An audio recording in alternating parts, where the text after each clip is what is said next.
आप देख रहे हैं STH24 न्यूज, हम बनेंगे आपकी आवाज।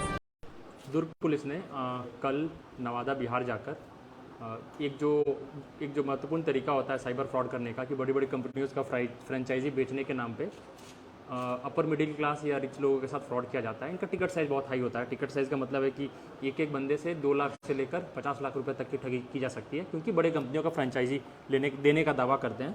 ऐसे एक बड़े केस में जो कि 9.5 लाख के ठगी का केस था, उसमें आरोपियों को पकड़कर हम लाए हैं नवादा से। लगभग 1-1.5 महीने पुराना केस है। एक महीने पहले ठगी हुई थी प्रार्थी के साथ, और पिछले 1 महीने में कैसे तैयारी हुई उसकी थोड़ी जानकारी दूंगा मैं। शुरू में हम यहाँ पे टीम के साथ तैयारी की है। 2 नंबर से हमें कॉल आए थे। पहले एक नंबर से कॉल आया था, बाद में वो नंबर बंद हो गया था, दूसरे नंबर से कॉल आना शुरू हुआ था। जनरली क्या होता है ना, जो लोग साइबर के केसेस पे काम किए होते हैं उनको अगर आप टाइप बता दो ना सिर्फ केस का कि इस टाइप का केस है, तो वो बता देते कि इस क्षेत्र का है। तो हमें पता था कि फ्रेंचाइजी का केस है तो नवादा का, और पूरे इंडिया की पुलिस जनरली ये जानती है कि वहाँ के 10 जो गांव हैं उसी गांव में होगा। लेकिन फिर भी साइबर फ्रॉड में पकड़ने के कुछ एकदम स्पेसिफिक चैलेंजेस हैं। मर्डर होता है तो हमें पता होता है कि एक आदमी ने मर्डर किया, उसकी आइडेंटिटी होती है। साइबर फ्रॉड में ना आइडेंटिटी नहीं होती है। मैं फ्रॉड कर रहा हूँ, मुझे क्या क्या चाहिए, मुझे ये फ़ोन चाहिए, तो मैंने ये फ़ोन खरीद लिया बाहर से, उसके लिए मेरा कोई आइडेंटिटी रखता नहीं है। सिम मैंने किसी मजदूर के नाम पे ले लिया, तो मैंने अपनी आइडेंटिटी बताई नहीं। फ्रॉड करके मुझे जिस अकाउंट में पैसे मंगवाने हैं वो भी मैंने किसी मजदूर का ले लिया, उसे 10,000 20,000 रुपये दे दिए, तो वहाँ भी मेरी आइडेंटिटी है नहीं। ठीक है, मैं इससे कॉल करके सामने वालों को बेवकूफ़ बनाया, उस अकाउंट में पैसे मंगवाया, ATM से निकाला और कैश रख लिया। मैंने अपना आइडेंटिटी का कोई ट्रेल ही नहीं छोड़ा। ये मेरा फ्रॉड करने का फ़ोन है, ये मेरा पर्सनल फ़ोन है, दोनों को मैं कभी मिक्स नहीं करता। इससे सिर्फ फ्रॉड करता हूँ और इससे सिर्फ पर्सनल कॉल करता हूँ। इससे कोई पर्सनल कॉल नहीं करता, इससे कभी फ्रॉड नहीं करता। एक सावधानी ये लोग और बरतते हैं कि ये लोग अपना सोशल मीडिया का फुटप्रिंट जीरो रखते हैं। सोशल मीडिया का मतलब इनका ट्विटर अकाउंट नहीं होता, इनका फेसबुक अकाउंट नहीं होता, इनका इंस्टाग्राम अकाउंट नहीं होता। अपने पर्सनल नंबर से बहुत बार व्हाट्सएप भी यूज़ नहीं करते हैं, ताकि गलती से भी इनको कहीं ट्रेस नहीं किया जा सके।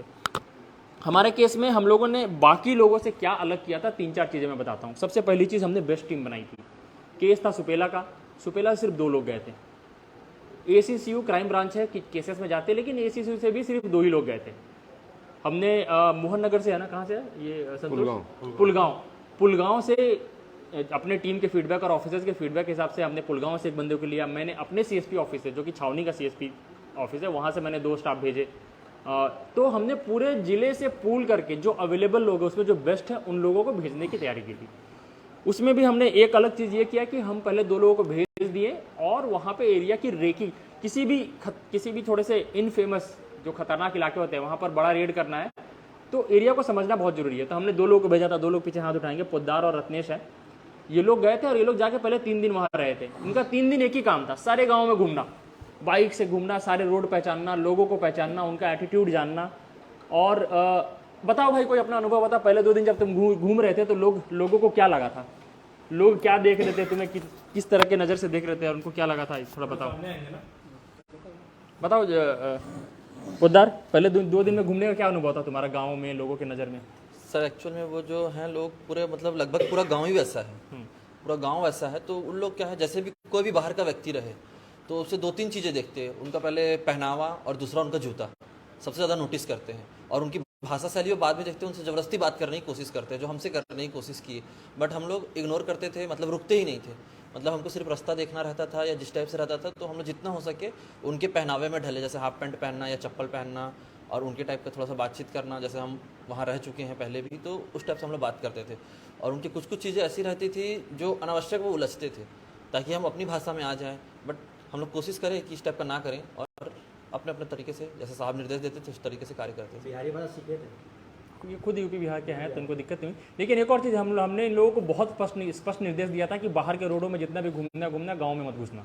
ठीक है, पहले दिन हम घुसे थे थोड़ा रेकी करने के लिए, वो शायद रिस्की था, करना नहीं चाहिए था, ये हमें हाइंडसाइट में लग रहा है। एक बार ही हम एक गाँव में घुसे, उसके अलावा हम वहाँ 10 दिन रहे, हम किसी गाँव में नहीं घुसे। ठीक है, तो ये हमें उस एरिया के बारे में पता था और हम ये करते नहीं थे। तो ये इनका अनुभव था। बाद में संतोष टीम लेकर गए थे। संतोष, बताइए आपको एरिया देख के, घूम फिर के क्या लगा? आप 4-5 दिन वहाँ रहे हैं।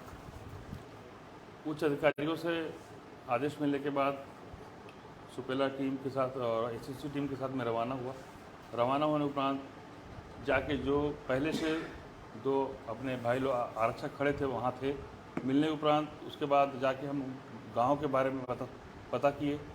पता करने से ये मालूम चला कि गांव ऐसा है कि जैसे बाहर की पुलिस आती है तो बहुत ज़्यादा वो रहता है कि सतर्क रहते हैं कि कब भर में किसके साथ क्या घटना हो जाए, कोई कुछ बता नहीं सकता है। और कोई भी बड़ा काम करना है या कुछ करना है तो कम से कम हमको लोकल पुलिस की टीम को लेकर ही काम करना है हमको। सर, लोकल पुलिस का वहाँ पे किस प्रकार का सहयोग मिला सर? लोकल पुलिस का हमें बहुत ज़बरदस्त सहयोग मिला। मेरा एक बैचमेट वहाँ पे एएसपी है, सेम सब डिवीज़न में नहीं है, दूसरे सब डिवीज़न में है, रूरल सब डिवीज़न रजौली में। मैंने उनसे बात की थी, उन्होंने मुझे पूरा सहयोग दिया। अपनी एक बहुत स्पेसिफिक टीम मुझे दी, जो जैसे यहाँ की क्राइम ब्रांच है वैसी एक टीम मुझे दी थी।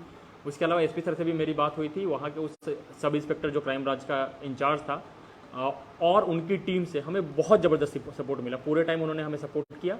और साथ में जब हम गांव में फाइनली रेड मारे तो हमारे साथ जाकर रेड करके हमें अपराधी भी, उस दिन अपराधी भले भाग गया था, लेकिन हमारी जितनी जब्ती हुई है गांव में हमें सिक्योरिटी दिया, तो हमें बहुत अच्छा सपोर्ट मिला, बहुत अच्छा। इनके सिर्फ वही नहीं, हमें जब बीच में अंदाज़ा क्या लगा, इस अपराधी को पकड़ने के लिए हम आखिरी दिन 4 जिले दौड़े थे।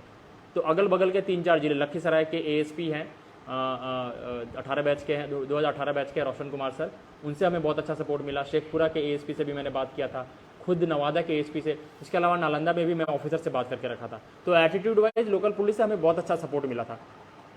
लेकिन इलाका ऐसा है कि ये वैसी चीज़ नहीं है कि अपराधी मुझे पता है ये है, लोकल पुलिस आई, मैं गया और पकड़ लिया। लोकल पुलिस के सपोर्ट के बाद भी साइबर फ्रॉड होता ही ऐसा है कि उस केस में आपको बहुत सतर्कता बरतनी पड़ती है, बहुत संयम बरतना पड़ता है। उस समय का वेट करना होता है जब मैं अपने फ्रॉड वाले फ़ोन के साथ बैठा हूँ, ऑन है, और आपको भरोसा है कि मैं अब फ़ोन के साथ बैठा हूँ, ऑन है और मेरे पास है, तब आप मुझे पकड़ेंगे। यहाँ से केस का सॉल्व करना आसान होता है। अगर आप मुझे पकड़ लिए, मेरे साथ 5 करोड़ रुपए पकड़ लिए, मेरे पास बहुत सारे एविडेंस पकड़ लिए, लेकिन अगर वो फ़ोन एक नहीं मिला तो केस नहीं बनता है। सर, और क्या क्या चुनौतियां, नई चुनौतियां जो सामने आई, तो उस पर क्या क्या चुनौतियां सामने आई सर आपके सामने? तो एक तो है कि इलाका नया था, ठीक है। अब जैसे जब टीम गई, टीम को पता चला कि लगभग 3-4 महीने पहले हैदराबाद की टीम वहीं रेड मारी थी और वहाँ गोलियाँ चली थी, ठीक है। इसके बाद भी टीम ने बहुत ज़्यादा उत्साह का, संयम से भी काम लिया, सुरक्षा भी दी, अपनी सुरक्षा का भी ध्यान रखा, फिर भी सारे काम करके आए। गांव में रेड भी मारा, जब्त भी किया। जिस आरोपी को 17 राज्य की पुलिस नहीं पकड़ पाई, एटलीस्ट 17 राज्य के प्रार्थी हमारे पास ऑलरेडी है। 3-4 राज्य के पुलिस वहाँ गांव में इसी के लिए रेड मार चुके, वो लोग नहीं पकड़ पाए, लेकिन हमारी टीम ने पकड़ लिया। तो इन लोगों ने बहुत संयम के साथ और बहुत अपनी सुरक्षा का ध्यान रखते हुए ये काम किया। ये 2-4 जो थी वो हमारी चैलेंजेस थी वहाँ पे। आरोपी का मोडस ऑपरेंडी में बताता हूँ, थोड़ा सा टेक्निकल भी है। KFC का वेबसाइट है, हमारे केस में KFC का वेबसाइट है। KFC के वेबसाइट में जो उसका एक्चुअल वेबसाइट है वो मैं एक बार खोल भी लेता हूँ। तो KFC का जो एक्चुअल वेबसाइट है, आप मुझे 10 सेकंड दीजिएगा तो मैं खोल लेता हूँ। तो KFC का जो एक्चुअल वेबसाइट है उसमें लिखा हुआ है online.kfc.co.in, सिर्फ KFC है, online.kfc.co.in। इन लोगों ने क्या किया, KFC franchisee.in नाम का एक डोमेन नेम खरीदा। किससे खरीदा? GoDaddy। GoDaddy के अलावा और भी 3-4 ऐसे सर्विस प्रोवाइडर्स हैं जो डोमेन नेम देते हैं। डोमेन नेम क्या होता है? अगर मैं प्रभातकुमार.com नाम से एक डोमेन ले सकता हूँ, मेरा एक डोमेन है भी, डोमेन नेम जनहितमेजारी.com.in। तो मैं किसी नाम से, अगर वो अभी तक किसी ने नहीं लिया तो मैं उस नाम से डोमेन नेम ले सकता हूँ। इन लोगों ने KFC franchisee.in नाम से डोमेन लिया। अगर किसी सामने वाले को डाउट हुआ कि सर हम तो KFC की साइट में गए थे, आपका तो साइट कुछ अलग दिख रहा है, तो ये बोलते थे कि वो KFC की साइट है, ये कमर्शियल साइट है जहाँ पे हम फ्रेंचाइजी देते हैं। तो KFC फ्रेंचाइजी की साइट है। इसको होस्ट वो बाहर के सर्वर्स पे करते थे, बाहर के सर्विसेज पे करते थे, A2 होस्टिंग की। तो ये 3-4 कंपनीज के सर्विसेज यूज़ करते थे, जो आजकल बड़े बड़े स्टार्टअप्स यूज़ करते हैं।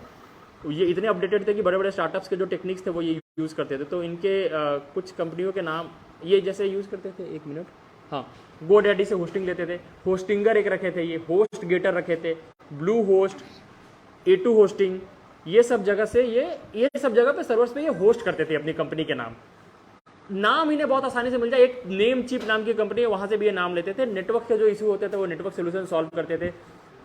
एक और कंपनी का सर्विसेज यूज़ करते थे क्लाउड फ्लेयर क्या करता है, वो आईपी को रैंडमाइज करता है। थोड़ी नॉलेज इसमें मेरी भी लिमिटेड है, बट मुझे ये पता है कि मेरी आईपी आइडेंटिफाई नहीं हो जहाँ से मैं काम कर रहा हूँ, उसके लिए बीच में एक हिंड्रेंस बनता है, एक फायरवॉल बनता है, वो क्लाउड फ्लेयर करता है। तो ये लोग क्लाउड फ्लेयर भी यूज़ करते थे। ये सब करके ये वेबसाइट बनाते थे।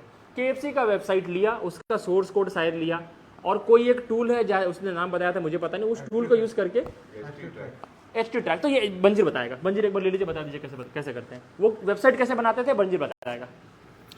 सबसे पहले कोई भी वेबसाइट जो प्रचलित वेबसाइट है उसकी हम लोग कॉपी कर लेते थे, उसके पेज को, HTML पेज हो या PHP हो या वर्डप्रेस पे जो साइट बनी होती थी उसके कोडिंग सोर्स को कॉपी करने के बाद HT ट्रैकर नाम की जो एक वेबसाइट है उससे एक टूल लेते थे। उसमें इन लोग क्या करते थे, एडिट करते थे। जहाँ पर अगर कोई मोबाइल नंबर है वो मोबाइल नंबर चेंज कर दिया जाता था, मेल ID उसको चेंज कर देते थे।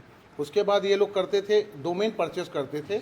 डोमेन ये लोग 1 साल के लिए, 6 महीने के लिए अपनी सुविधा के अनुसार .com, .co, इसमें अलग अलग लेते थे।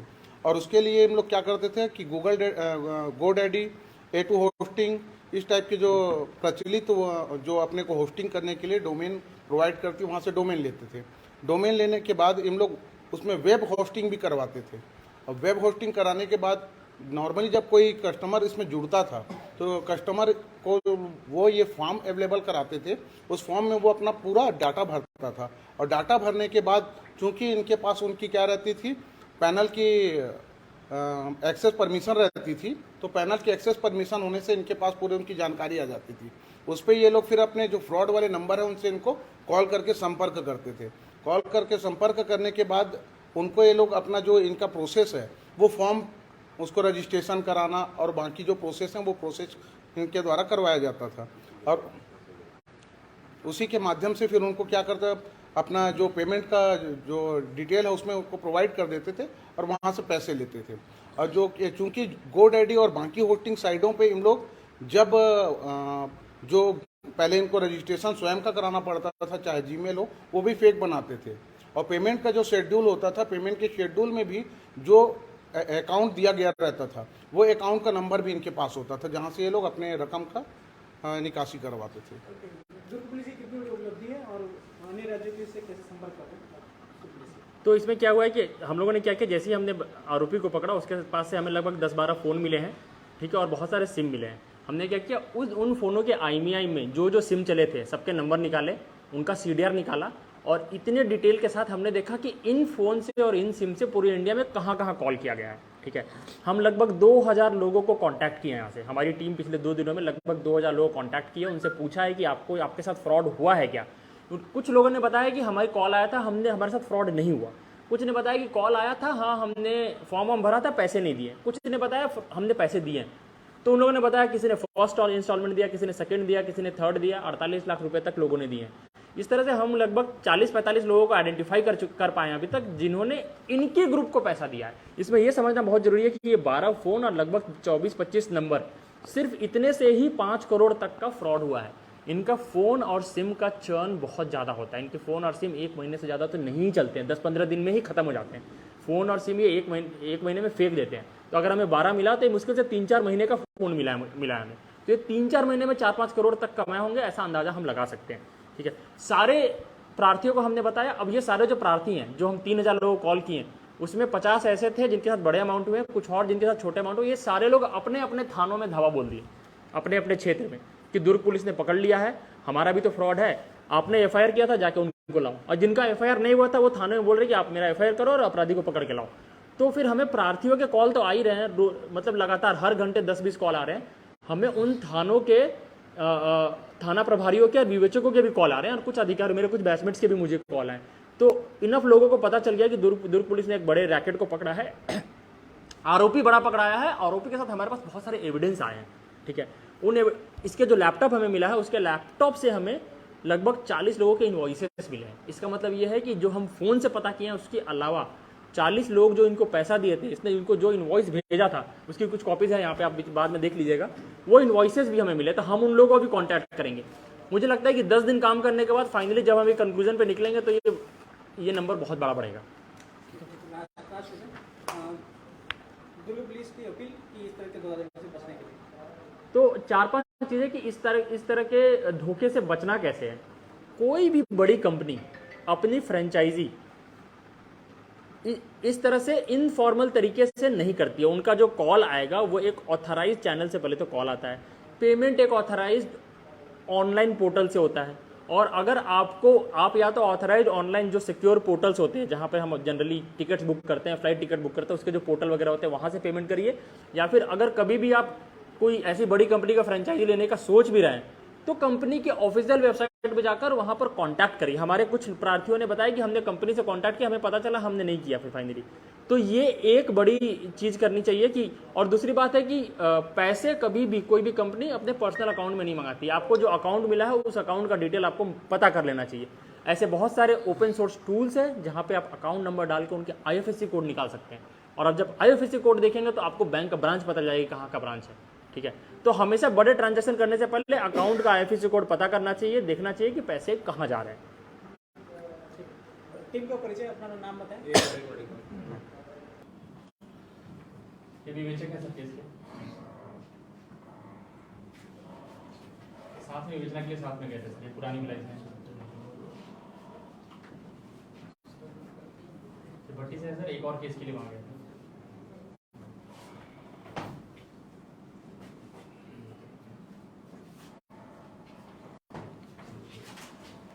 सर ये तो इनिशियल रेकी यही किए हैं और आरोपी की पहचान ये लोगों ने किया था।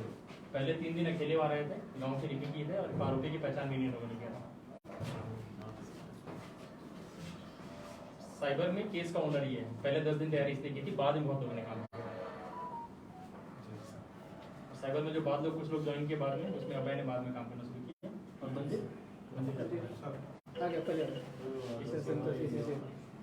सर वो टीम के लिए सर कुछ इनाम ये बिहार में नवादा ज़िले में जाके जहाँ पे फाइबर ठगों की पूरी भीड़ है, गांव के गांव इसमें संलिप्त रहते हैं और पुलिस फोर्स के आने से भाग जाते हैं। नो नेटवर्क एरिया में पुलिस फोर्स पे कभी कभी हमला करने की बातें आती हैं। महीनों में 10 से 20 लाख रुपए कमाते हैं, इनकी क्लाउड अच्छा हो जाता है, गांव में इनकी पकड़ रहती है। ये संपन्न लोग हैं, इनको पकड़ने में पुलिस को बहुत तरह की कठिनाइयाँ आती हैं। इसमें लगातार 2 हफ्ते रुक के रेकी किया गया, उनको पिन पॉइंट इन्फॉर्मेशन पे पकड़ा गया। तो टीम के लिए बहुत ही शानदार काम है। इसको देखते हुए मेरे द्वारा जो है 10,000 रुपये की नगद इनाम की घोषणा की जाती है। नवादा पुलिस का हाँ, नवादा पुलिस क्योंकि आप समझ सकते हैं 17 राज्यों में इनके द्वारा ठगी की गई थी और बिना नवादा पुलिस के सहयोग के ये संभव नहीं था। नवादा पुलिस की मदद से ही इन 2 लोगों को पकड़ने में हमें सफलता मिली है और हमें उम्मीद है कि उनकी इसी मदद से हम आगे भी जो इनके ठग हैं, जो इनके नेटवर्क हैं, उसको पूरी तरह से ध्वस्त करने में सफल रहें। हमारी तरफ से जो नवादा पुलिस में जिन लोगों ने सहयोग किया है उनके लिए प्रशस्ति पत्र मेरे द्वारा जो है प्रदान किया जाएगा।